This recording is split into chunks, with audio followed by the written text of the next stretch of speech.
Hello and welcome to Bariatric Care. I am your host, Dr. Connie Stapleton, and today we're talking about a reality. We're having a little reality check, a little dose of maybe a little harsh reality, but that reality is you can't do this alone and nobody can do it for you. So, what does that even mean? And I kind of got that bass backwards because what I meant to say is nobody can do this for you and you can't do it alone. So, what is the this that nobody can do for you? Well, the this is getting that weight off and keeping it off, right? Nobody can do that for you. And the reality is, you can't do it alone either. So, we're going to talk about that today. See what your thoughts are. I hope you share some comments with me. Maybe give me some feedback. That'd be awesome. But I'm going to talk about what we've been building up to. We've covered a lot of topics over the last several months. And the reality is, and you know this, that weight loss and weight maintenance requires hard work and effort. And in my experience, over these many, many years, over 16 years that I have worked specifically in the bariatric community, I know that so many people go into this wanting the weight off. I get that. I want that for you as well. But what I know is that so many people go into it and that's all that's on their mind. So if you're a new listener, if you haven't had your surgery yet, or if you have recently had your surgery, please understand that absolutely that is one of the most important parts. That is one of the most critical aspects of why people choose to have weight loss surgery.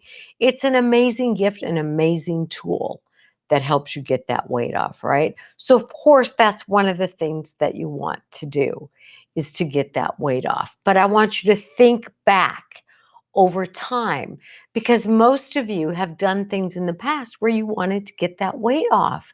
And most of you were able to do that. Why do I know this? Because I talk to at least 20 people each and every week for a pre-surgical evaluation. And I'm going to say a good half to three-fourths of those people have done the weight loss roller coaster. They've lost weight, they've regained, they've lost weight, they've regained. And so many times they say, I can get the weight off. I just can't keep the weight off. Well, newsflash. In order to keep weight off, regardless of how you lose it, you have to continue to do the things to keep it off that you did to get the weight off. And that is why, my friends, as you and I know, diets don't work. Because unless you stay on whatever diet you were on to lose the weight, you're going to gain the weight back the minute you go off of it. And it's so annoying. It's so annoying for the person struggling to lose the weight. It's so annoying for the family members. It's so annoying for the professionals. It's just so annoying for everybody except the people who are making money off those damn diets, right? Because they're raking it in. They're raking it in. They're raking it in. Why are they raking it in? Because everybody keeps looking for the next best thing. What's going to get this weight off? What's going to get this weight off? We got to think further down the road. How are we going to keep this weight off? And hopefully you know by now that no fad diet is going to keep weight off. So many people have done keto. They've lost weight on that. The minute they go off the keto diet, they gain that weight back in a heartbeat. People did the Atkins diet. They lost tons of weight, but unless they live according to the Atkins diet, they're going to regain the weight. Think about weight loss medication.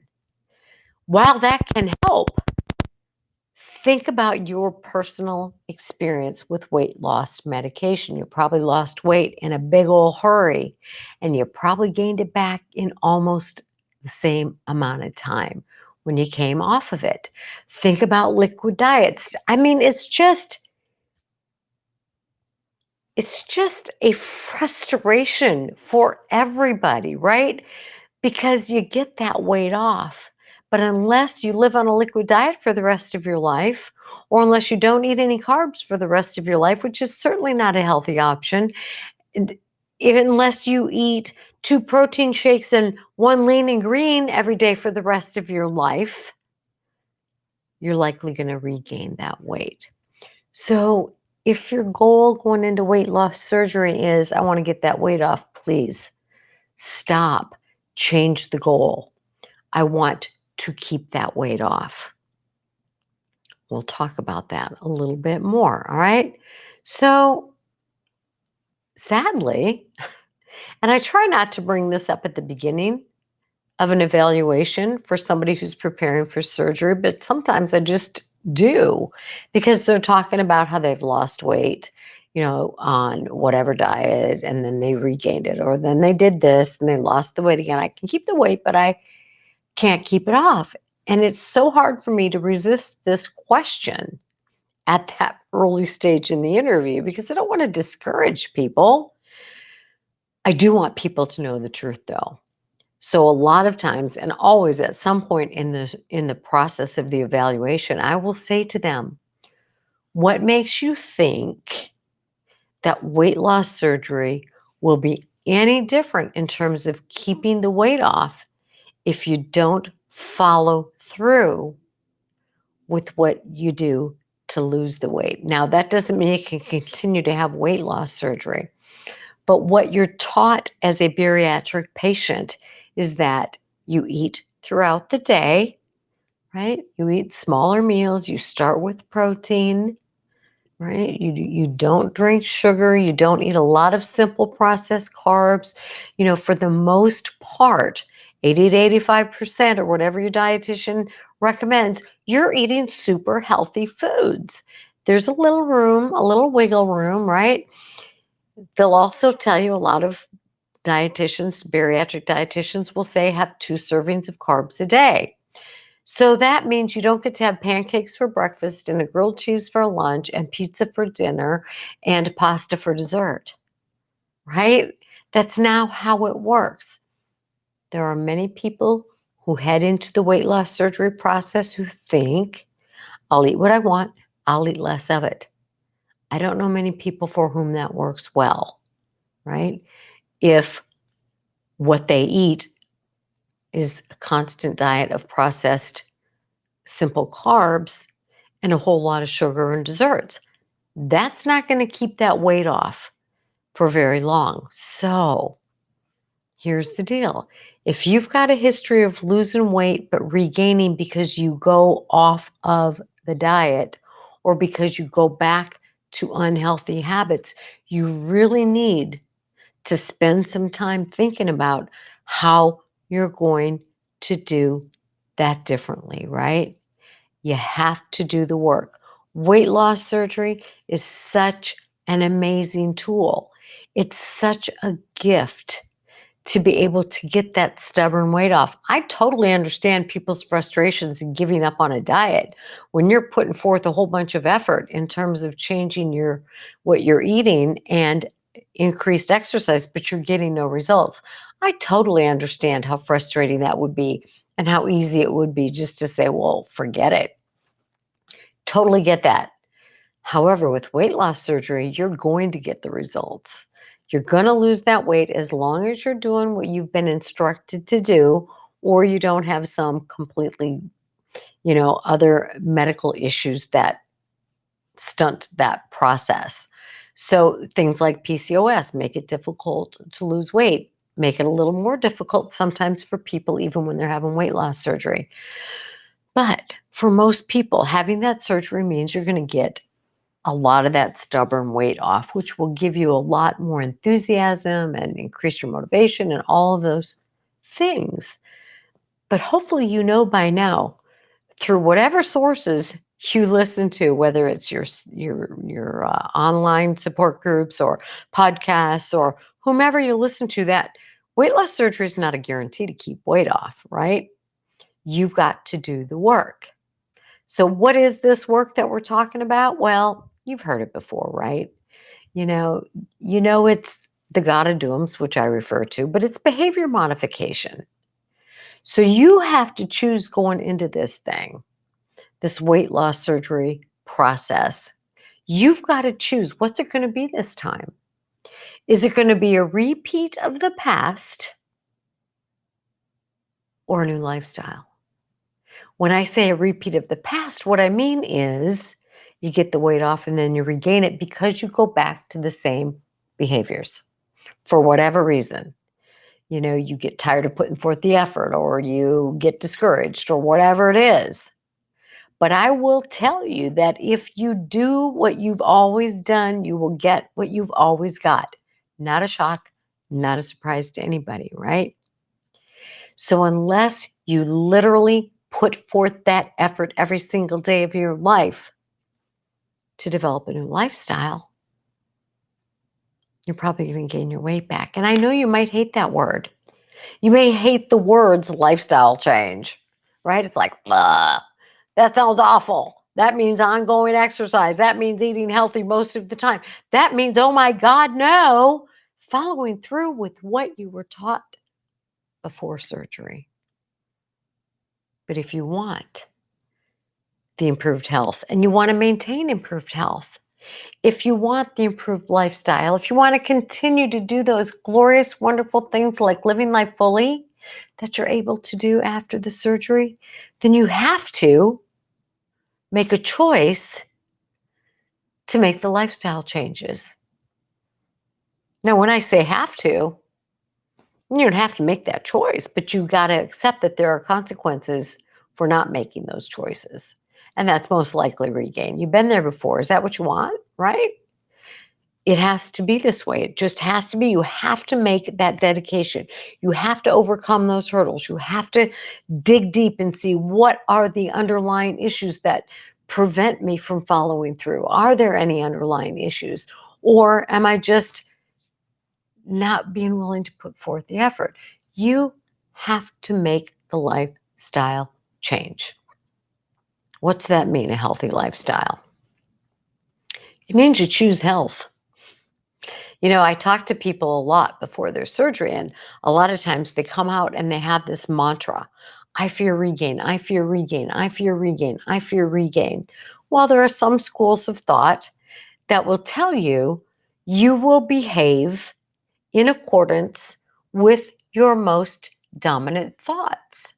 So if your most dominant thought is, I fear regain, I fear regain, I fear regain, then guess what? Chances are better you will resort to those behaviors that lead to regain, because regain is your most dominant thought. So when I say choose a healthy lifestyle, or when anybody says choose a healthy lifestyle, and you say, what does that mean? It means you choose health. That's a great mantra. I choose health. I choose health. I choose health. I choose health. I choose health. And if there is some truth to we move in the direction of our most dominant thought, and your most dominant thought is health, I choose the healthy lifestyle, well, then you're going to make behaviors, you're going to make choices, and you're going to choose behaviors that lead you in the direction of health. So a healthy lifestyle is an encompassing thing. It's not just I choose healthy food. I choose health infers I choose better mental health.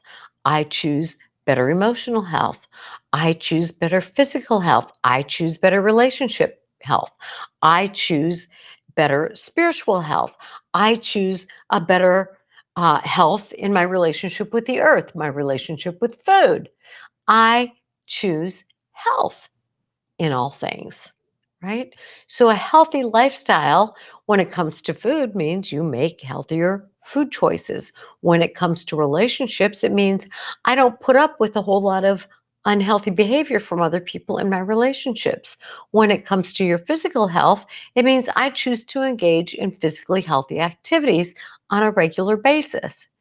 A lifestyle is about the way in which you live your life. It's kind of an attitude. It's kind of a, it's kind of a, like I said, it's an all encompassing kind of thing.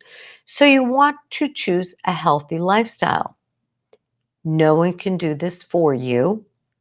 You can't do it alone. Meaning, if I want a healthy lifestyle in the area of my physical health, I'm in one that has to get up off my hind end and do the physical exercise.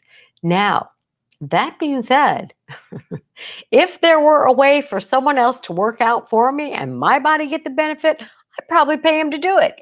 That's not reality. That's not how this works. Nobody can do the exercise for me. So I choose to do it if I want a healthy lifestyle.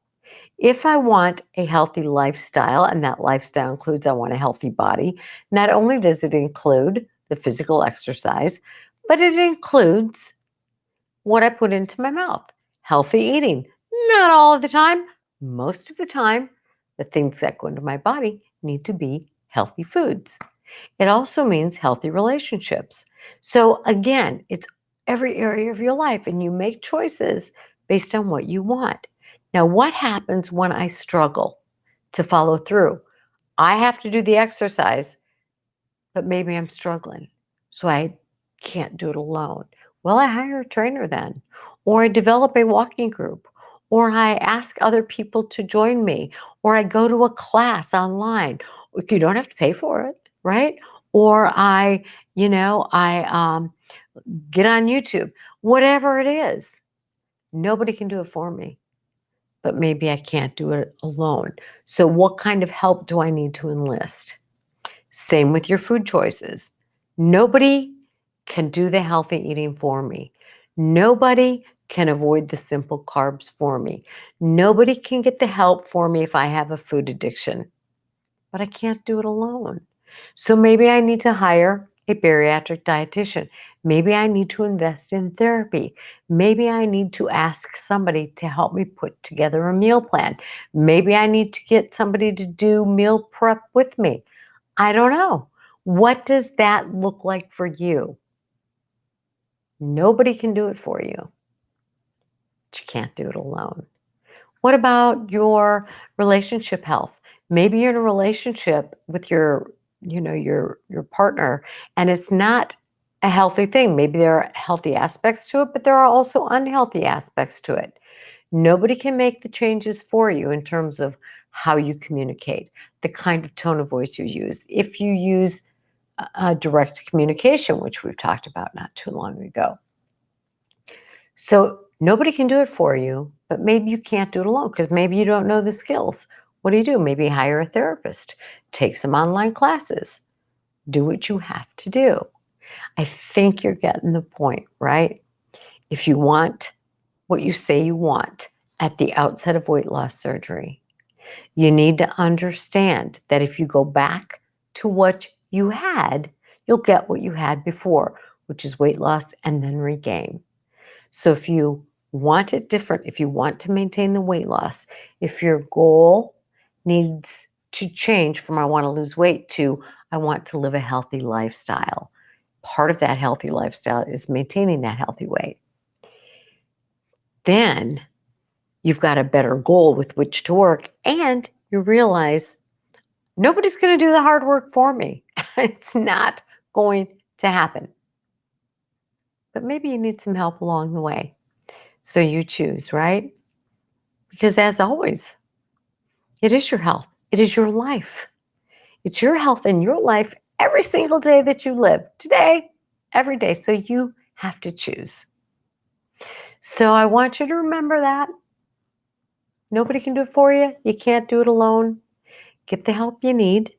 And later in the week, I'm going to be talking about some specific places that you can get some help to continue on.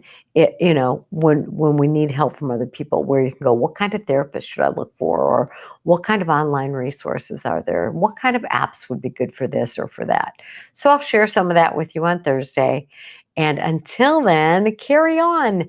Make healthy choices. Get help when you need to. And we'll talk again soon.